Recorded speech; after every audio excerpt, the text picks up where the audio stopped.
पर्वतारोहण क्षेत्रमा कार्यरत पोर्टर, गाइड तथा अन्य सहयोगी श्रमिकहरूले कठिन र जोखिमपूर्ण अवस्थामा काम गर्नुपर्छ।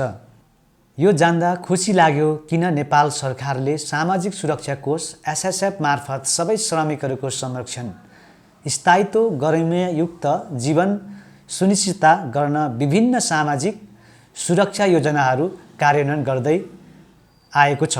यी योजनाले श्रमिकको जीवनभर आधारभूत आम्दानी र स्वास्थ्य सुरक्षाको ग्यारेन्टी प्रदान गर्ने उद्देश्य राखेका छन्। सामाजिक सुरक्षा कोष हरेक श्रमिकको मौलिक अधिकार हो, चाहे उनीहरूको औपचारिक वा अनौपचारिक क्षेत्रमा कार्यरत किन नहोस्। त्यसैले म सबै पर्वतारोहण क्षेत्रमा कार्यरत श्रमिकहरूलाई सामाजिक सुरक्षा योजनाहरूमा सक्रिय रूपमा सहभागी हुन प्रोत्साहन गर्न चाहन्छु। आफू र आफ्नो परिवार सुरक्षित भविष्यका लागि सामाजिक सुरक्षा कोष कार्यक्रममा आबद्ध हुनुहोस्।